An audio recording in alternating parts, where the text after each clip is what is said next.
As a person with a very deep voice, I'm hired all the time for advertising campaigns. But a deep voice doesn't sell B2B, and advertising on the wrong platform doesn't sell B2B either. That's why if you're a B2B marketer, you should use LinkedIn ads. LinkedIn has the targeting capabilities to help you reach the world's largest professional audience.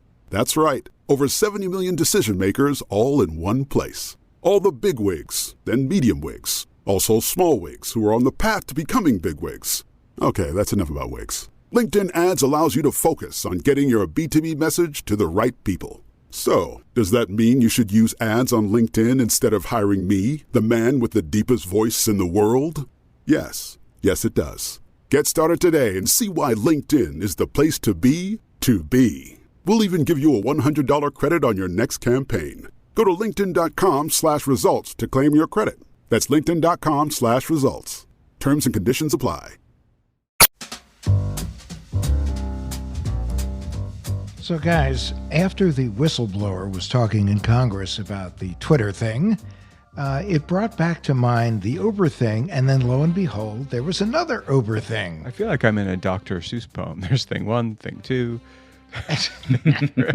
What was, I didn't, I saw that there was an Uber story, and being a person filled with breach fatigue, I didn't read it. So what's the deal? This is a pretty big one, actually. The people at Uber who were taking a look at it said that it was, quote, total. In other words, their systems just got completely taken over. Huh. For how long? For any purpose? For how long? I believe they got names, addresses, ride times, member ID numbers, geolocation information. Bad stuff. Like it's stuff that could actually harm people in real life. No, stuff that could harm you. And they did it by way of, wait for it, social engineering. But apparently, they just tricked somebody. They got somebody to give up their credentials, right, Travis? Yeah, that's right. It was just, it's a cliche to say the oldest trick in the book, but this is really the oldest trick in the book. Yeah, right.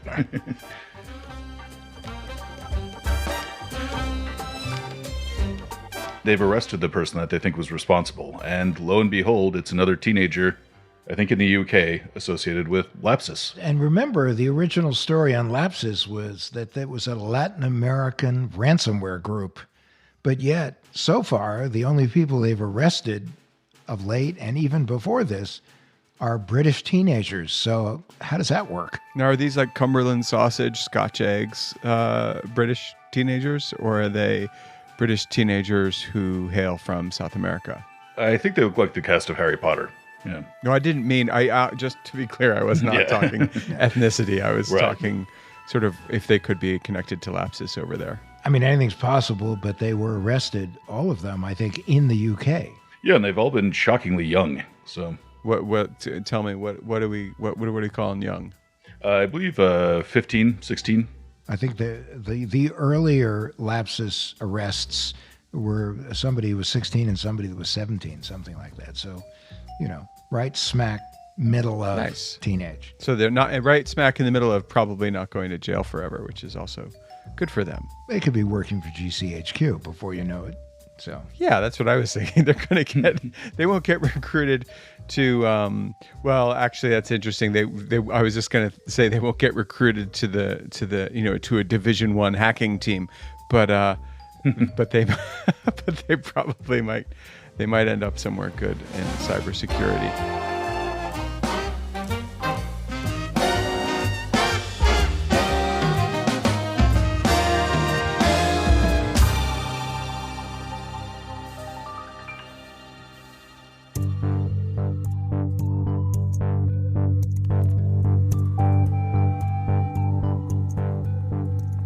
Welcome to What the Hack, a show about hackers, scammers, and the people they go after.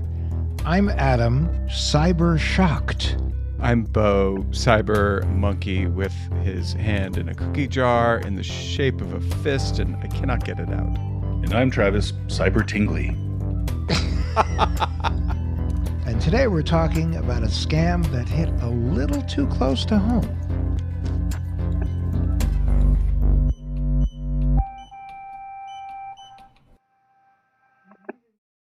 As a person with a very deep voice, I'm hired all the time for advertising campaigns. But a deep voice doesn't sell B2B, and advertising on the wrong platform doesn't sell B2B either. That's why if you're a B2B marketer, you should use LinkedIn ads. LinkedIn has the targeting capabilities to help you reach the world's largest professional audience.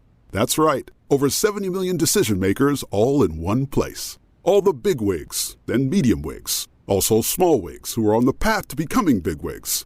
Okay, that's enough about wigs. LinkedIn ads allows you to focus on getting your B2B message to the right people. So, does that mean you should use ads on LinkedIn instead of hiring me, the man with the deepest voice in the world? Yes. Yes, it does. Get started today and see why LinkedIn is the place to be to be. We'll even give you a $100 credit on your next campaign. Go to linkedin.com/results to claim your credit. That's linkedin.com/results. Terms and conditions apply. Hey, Travis, you keep talking about Backblaze. What is it? It's a backup service, but it's an industry leader in it. It's cheap. It's only $7 a month, and it gives you unlimited computer backup for anything involving Macs, PCs, your business. It does it all. Wait, Backblaze? Backblaze. What would I use it for? It can really easily protect your business data as well as your personal files, and it does it through this centrally managed administrative interface. Does that mean you can access it anywhere in the world? Anywhere using their web app, and you can also access your backed up files through iOS and Android, so it's a very complete service. What happens if your internet connection is too slow for a web download? You can have a hard drive sent to you, and if you return it within 30 days, you can get a full refund. Adam, you are super worried about accidentally deleting files. And for $2 a month, is that right? That doesn't seem like it's right. You can increase your retention history to 1 year. That's bonkers. Right. They've restored over 55 billion with a B files for customers. Yeah, what is this free, fully featured, no credit card required trial? Travis, what is the website? It's backblaze.com/hack. And that's for us at What the Heck. If you own a business, click on Business Backup in the navigation and start backing up your business data. Yeah, and I'm not the only one who's a total fanboy for this. The New York Times recommended it, Inc., Macworld, PC World, LifeWire, Wired, really all the major technology review websites and publications out there are all pretty much in agreement that it is a really solid service at a great price point. Receive a fully featured 15-day, no credit card required free trial. Visit backblaze.com/hack, and they'll know you came from What the Heck, I'm guessing, and that will help you continue to support this show, which we know you love. Start protecting yourself from potential bad times. Start today. $7 a month. No gimmicks, no add-ons or gotchas. That's pretty cool. For a 15-day, no credit card required free trial, sign up at backblaze.com/hack. That's backblaze.com/HACK.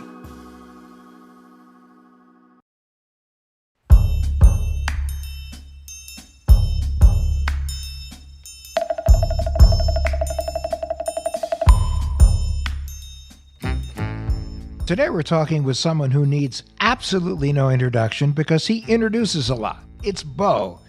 And Beau got hit by a scam. I mean, hit by a scam just recently. Yep. It was this weekend, as a matter of fact. So, all right, let's just hop to it. I went to Michigan to visit my daughter. It was Parents' Weekend, and do you know Michigan has a football team? Hail to the victors valiant, hail to the conquering heroes, hail, hail to Michigan, the leaders and the best.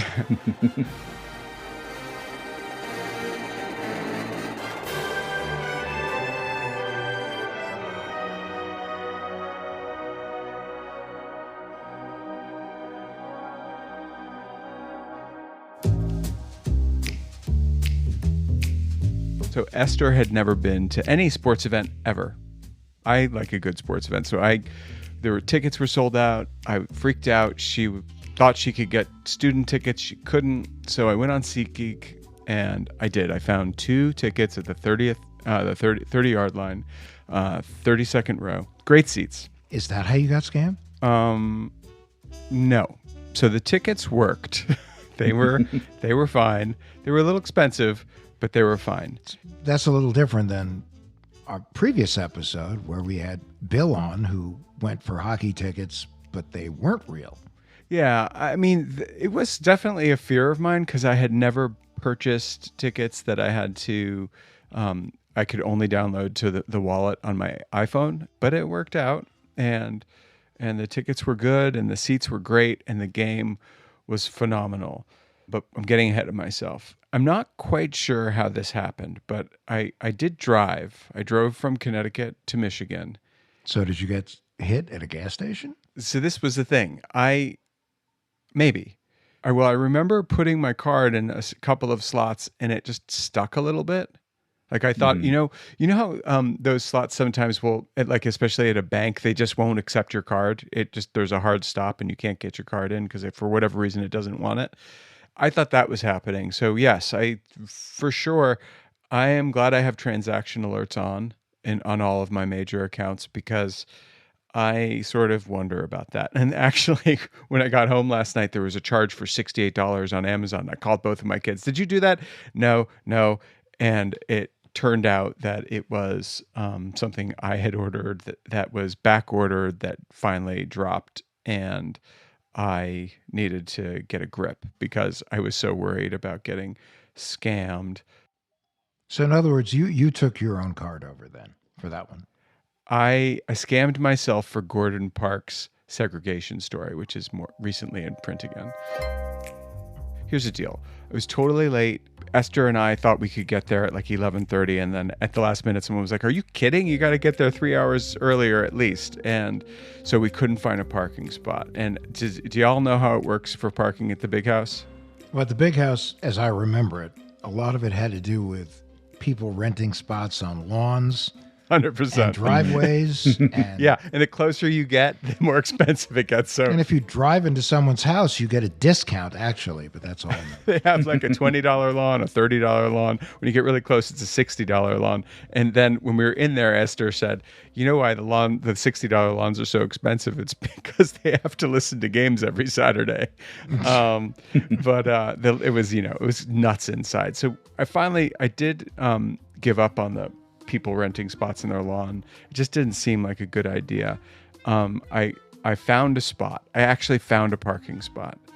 It was it was a kiosk, and my credit card chip didn't work. Was it just on one kiosk? Did you try it anywhere else? Or? Well, so the deal is I was right there, and there was not probably another parking spot for 1,000 miles in any direction. So no, there was 110,000 people going to that game. There was no way I was leaving that spot to find another kiosk. Right. But it was like, I definitely had like that, I don't know what episode it was, but Abby. Yeah, that was episode 50. Yep. Yeah, and someone drained her unemployment compensation benefits card. So visions of that, I was freaking out. I downloaded a parking app. And if you've ever been at a big event, the bandwidth is very limited and the network sucks. And I could not, for the life of me, download. I did finally download the app, but I couldn't get my information into it. There was just too many people on it, and it kept saying no. So I went to the website, got through immediately, parked. It was appreciated that I had parked it. I think it was $8.80, and I went to the game. And he picks up a first down. All of the two. Littleton remains in the game and running back. They give it to him again. Dives forward.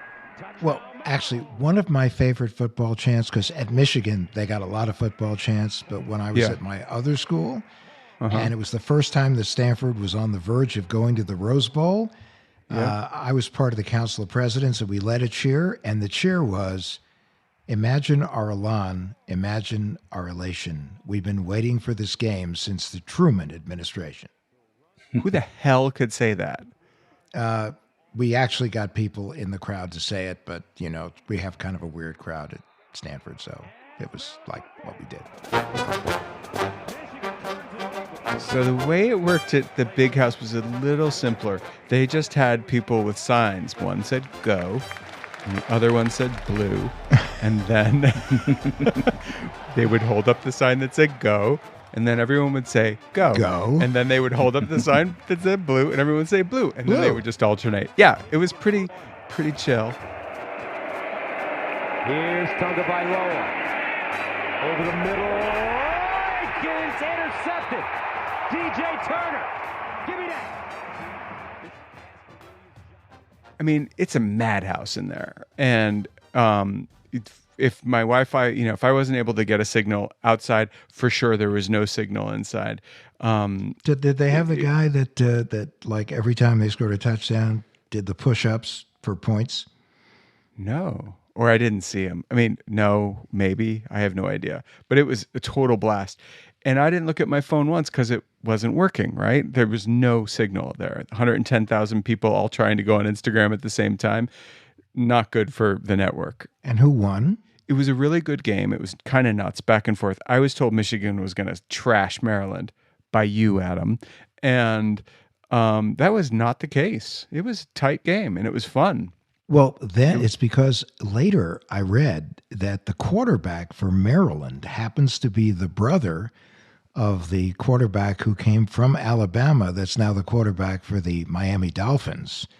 So that's why it was a good game? He had a spectacular game as quarterback. And he has a good pedigree is kind of what you're saying. Yeah. Mm-hmm. He comes from one of those families. One of those families. It was phenomenal. And watching Esther, who had never been to a sports event, go from like, I cannot believe I'm here an hour early and there's no one here. Dad, for real? Hot dogs, maybe? To jumping up and down and screaming and like high-fiving strangers. And it was the greatest. It was so fun to watch. There's And nothing like a great college that has a great college football game. Nope, she's totally hooked. And on my way back, she actually sent me a highlights reel of her favorite player. Like, she's hooked. Who was her favorite player? Corum, I can't think of his first name. I want to answer. He's the running back, right? He had a heck of a game, over 200 yards. Spectacular. And he is a little guy. He's 5'8". But what was so cool about this 5'8" running back is there were several plays where the whole line was on top of him and he still pushed him forward. Yep. He's a tough kid, and he played really well. And Esther even was getting frustrated with the fact that they were playing him down the middle. And she said, Dad, can't they see that they just have to play him around the side? And so she was describing a bootleg. And I was like, yeah, I think they know what plays to play, Esther. But yeah, that would be good. And then they took a timeout. They ran a bootleg. Corum scored on it. Corum down the sideline. Blake Corum does it again. Of course.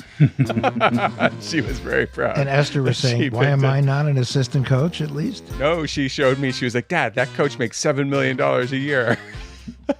So no, and it's a great story. That's Jim Harbaugh. He was the coach of Stanford, took us from nothing to many bowl games. Then he became the coach of the San Francisco 49ers. And then he was hired for an insane amount of money by University of Michigan because for years we didn't win as many games as we should. And the alumni were very upset about it. And now he's at Michigan and he's done a heck of a job. Well, I'm glad to hear that is actually an insane amount of money. Okay, now let's get back to what happened because it's pretty much sucked. So that's why I said I was keeping you on the happy talk. The happy talk. It's fine. I'm fine now. How much coaches okay are now. making as opposed to sad talk, which is how much someone might have gotten me for. No, it's fine. I'm okay. I have very good protections in place. But so when we left, my phone blew up with messages. Like, not just like the usual. I have a few friends who sometimes can really blow up my phone. Like there were me, a lot of middle messages. Of the night, you know. No, it was even worse than that. And so but here's the thing. The first 3 charges on my phone were from airlines for pretty expensive airline tickets, I would imagine. And then there was a message from Visa saying they suspected that my card had been compromised. My gut reaction was to just turn my phone off.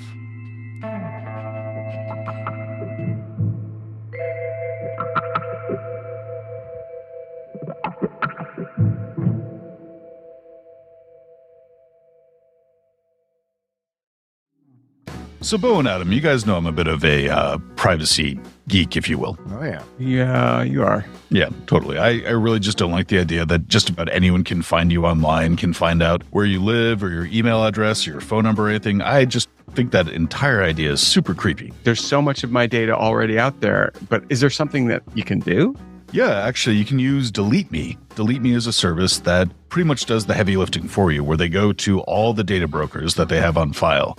and just pull your data and delete it on a regular basis. I use it. I like it. And they make it quick, easy, and safe to remove your personal data online. Well, yeah, with these data brokers, they can accumulate huge amounts of your personally identifiable information. And if all that information gets into the hands of a bad actor, that opens you up to a lot of risk. And if you act now, you can get 20% off your Delete Me plan when you go to joindeleteme.com/WTH and use promo code WTH. The only way to get 20% off is to go to joindeleteme.com/WTH and enter promo code WTH at checkout. That's joindeleteme.com/WTH, promo code WTH, which stands for What the Hack. And we thank you for supporting Delete Me and What the Hack. Lauren. Mike. So we host a podcast for Wired called Gadget Lab. We do. We do. Yes, that is correct. Tell the good people some more about it. Well, I think the good people should definitely tune in every week because they get to hear me roasting you. Hey, now. All right. No, really, what Gadget Lab is Mike and I tackling the biggest questions in the world of technology. I like to think of it as the best of Wired's journalism, but in audio form. We cover the big news of the week in Techland, but we also offer our expert analyses and opinions on all things consumer tech, whether that's mobile apps, hardware, startups, cryptocurrency. Mike, what's been a recent highlight episode for you? We did a deep dive on the group behind the massive Okta hack. We also had a great conversation about Web3 and the metaverse. What stands out for you? Never met a verse you didn't like. I really enjoyed our recent podcast about Peloton. And recently, the legendary tech journalist Kara Swisher joined us to talk all about Elon Musk and the future of Twitter. So I guess we should tell people how they can listen to our pod. We release a new episode of Gadget Lab every week, and you can listen and follow us on Apple Podcasts, Spotify, or wherever you pod.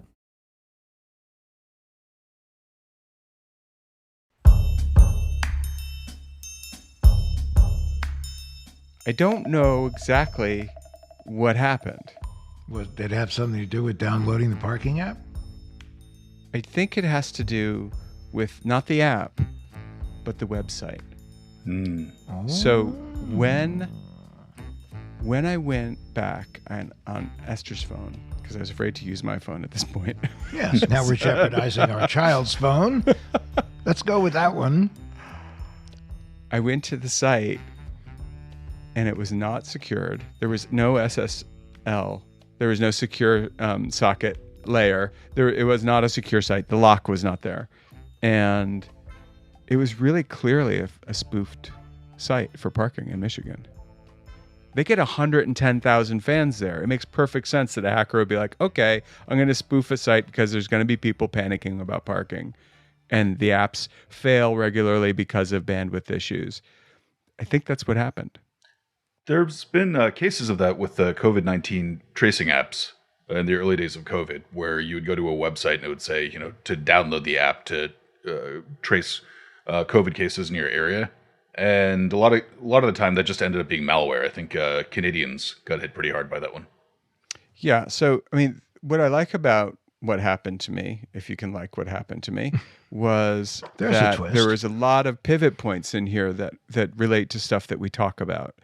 And I have transaction alerts, and all the major credit reporting agencies, for me anyway, are frozen. And since our guest Chris Hutchins last week, I even froze the ones that I didn't know about.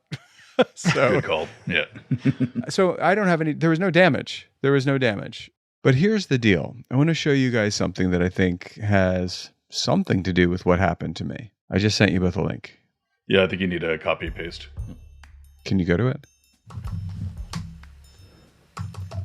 Do it in private browsing mode if you can. I'll let you guys do it and tell me what. Just like, I'm gonna open it up in sandbox mode. Tell me what happens. Are you moving my mouse? Who, me? Yeah. What's going on here? Can you see me typing right now? Yeah, that's you me. You have a moving mouse? Well, that link I just sent you guys is perhaps the most illustrative of the problem we all face in cyber. You guys know me. You guys know me well enough that I can send you a link that you're going to click on. That's how a lot of people get hacked. Do you remember Axton Betts Hamilton? Yep.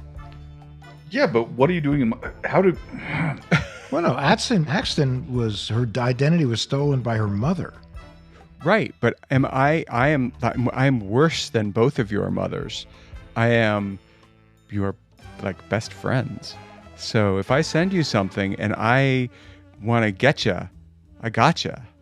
You got me. But especially if you don't even know you want to get me, it's someone else wants to use you to get me. And by the way, Travis, really great acting job. I'm impressed. You made Viola Davis seem like a hack. I told Travis that I was going to send him this link before the show, and he knew what it was going to do. And we sent you this particular link because it's funny. Well, we're not going to say what it was for, but it was sort of gross and funny. I knew, and Travis, what did we say Adam was going to say? Look at the notes before I said, can you look at the link? Adam says, no way. Travis says, I can sandbox it. We knew before you said anything that's the way that was going to roll. Right. You totally called it. Yep. So go Adam. Forget go blue. Go Adam. Amazing job. Well done. Hail to the victors valiant. Hail to the conquering heroes. Hail to Michigan, the leaders and the best. Yeah. And so what I think is interesting, the most interesting thing about the story is it pivots on all the known points in cybersecurity, all of the pitfalls. And the biggest one is being in a rush and feeling like something is the end of the world and you got to solve it, which in my case was getting to the game before the band went into the big house because we wanted to see it. So it was like threw all caution to the wind to get in there on time. Right? Mm-hmm. Yep. Now, if you're not really protected, if you're not careful, you're going to get got and it's going to hurt for more than it didn't hurt at all. It was like a minute for me. It's like fine. Well, because we always like to rhyme things. So it's like, if you can't wait, you're going to become bait. Oh, nice. Nice. Yeah. We really kind of hit quite a few. I mean, even if you think about it, like, can you look at this link? The question itself was in episode 10 and kind of episode 12 when we talked to your friend Joyce, who got hacked via Mahjong, and Larry, who was like, I'm gonna click this link. Who cares? We love Larry. Larry is awesome. So he's great. So, but they're all just like, it's funny, like it's the greatest hits, but that's the way we get got, and it doesn't matter who you are. There's going to come a time, like for me, when you're trying to get into the big house and you've never been there before and you need parking, where you're going to make a mistake. And that's what hackers are looking for. They're just waiting for somebody to come along, into their little spider web.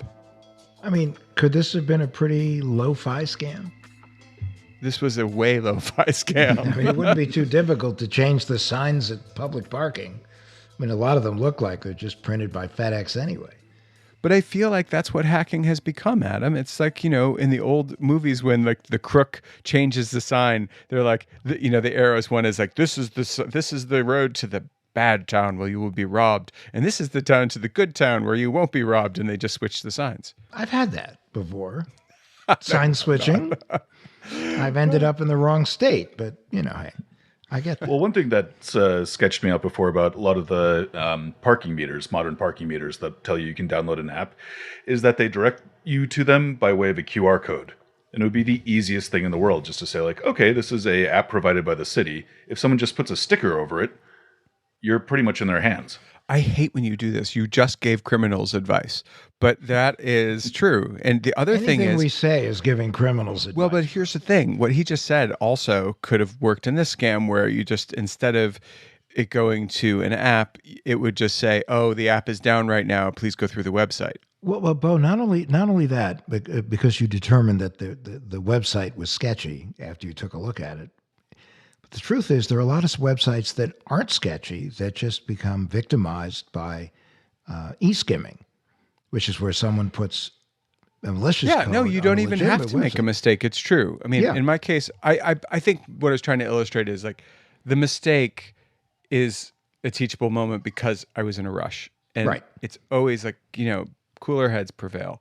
But so however it is you get got, now we're on the other side of that. What's going to protect you? For me, This is where you've gotten got, but you want to ungot the got that you got. you want to not get hurt now that the rabid raccoon is in your living room. You want to not get hurt behind the couch.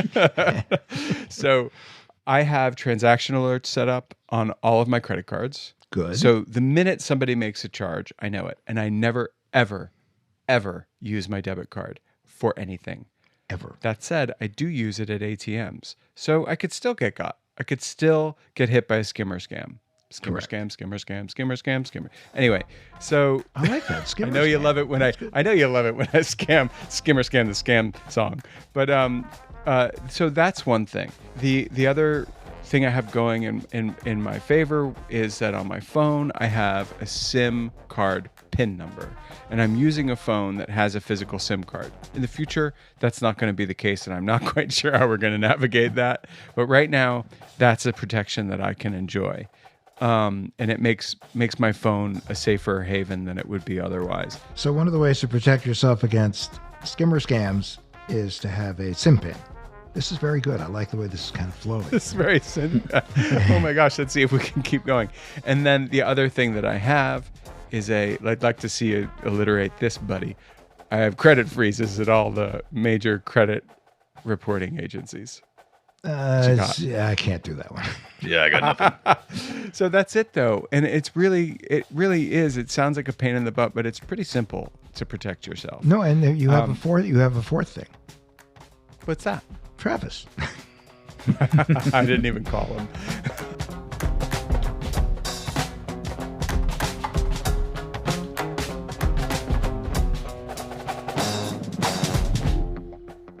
So that's the story for the week, and I like it. I hope that you liked it, and I hope that you will do all the stuff that I do, so that when you get, is it a win or an if?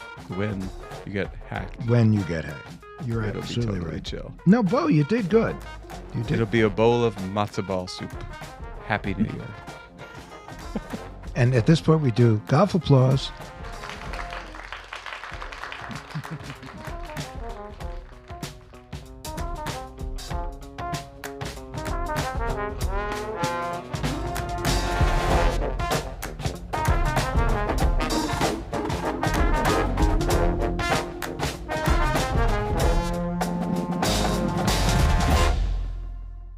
So the being rushed thing, that's what happened to Ivana Milicevic.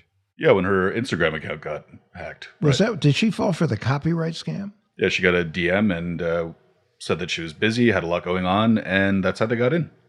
Yeah, and she is, she has a kid, a young child, and is for sure was busy, and also has a real work ethic and an ethic, and so when told she had a copyright issue, it bothered her.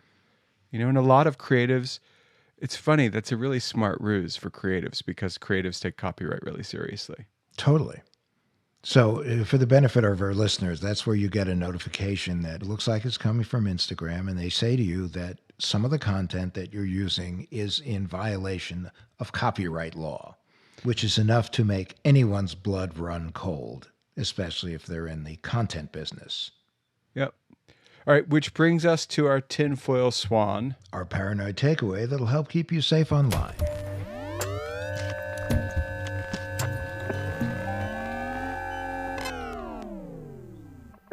This week, SSL. I am convinced there are people who do not know what SSL is.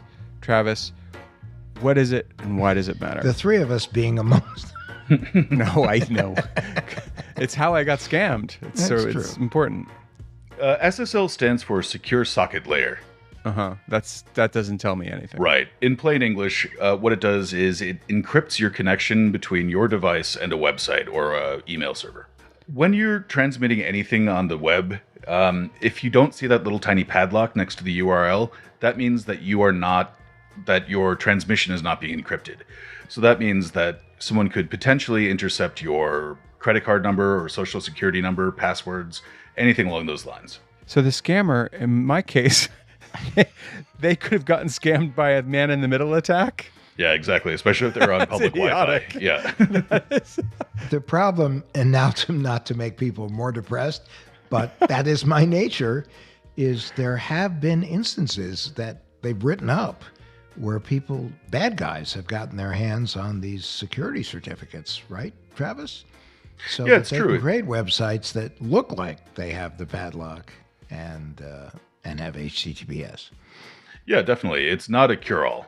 But what it does mean, though, is if you want to do typo squatting and have like Google with 3 O's, you can still protect that with a certificate, and you're still going to get hacked. Wait, Google doesn't have 3 O's? Oops. No. No, we have articles about both of these things on adamlevin.com. But I do think it's very funny that the criminals didn't use a secure site, so they could have themselves leaked data to a third party who also used it. Right. And that there are criminals out there who are like not willing to share their data with anyone else, so they use an SSL.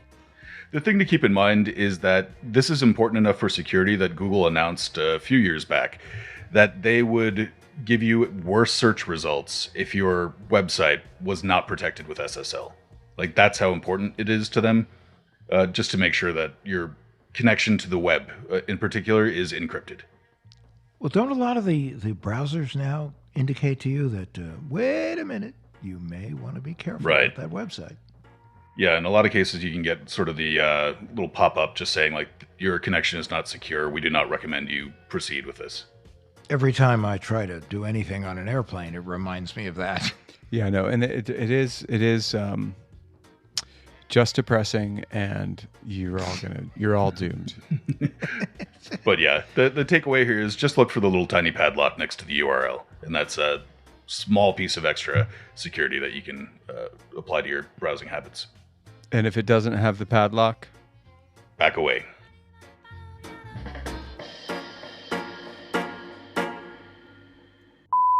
So, Beau, where are you coming to us from today? where I always come from, I'm sitting in my chair in my little office. There are no bears this fall, none. But I did explode the plumbing to my pool again. But this time I learned how to fix it, so now I am an amateur plumber. This is fabulous. Is it true that you've now created a wonderful sweatshirt for sale for What the Hack with a bear? Okay.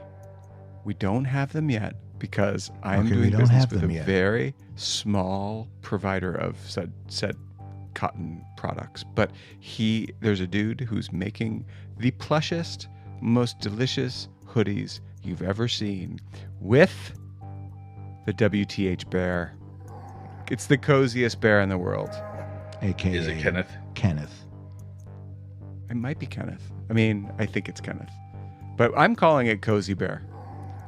I like Cozy Bear. Well, so too. far they've done nothing to me. They've tried to do stuff to us all, but not to me personally. That you know of. And that's why, Cozy Bear, if you're listening, I love you. CrowdStrike discovered that a Russian hacking team called Cozy Bear first penetrated the DNC in the summer of 2015. What the Hack with Adam Levin is a production of Loud Tree Media. It's produced by Andrew Stephen, the man with two first names. You can find us online at loudtreemedia.com and on Instagram, Twitter, and Facebook at Adam K. Levin.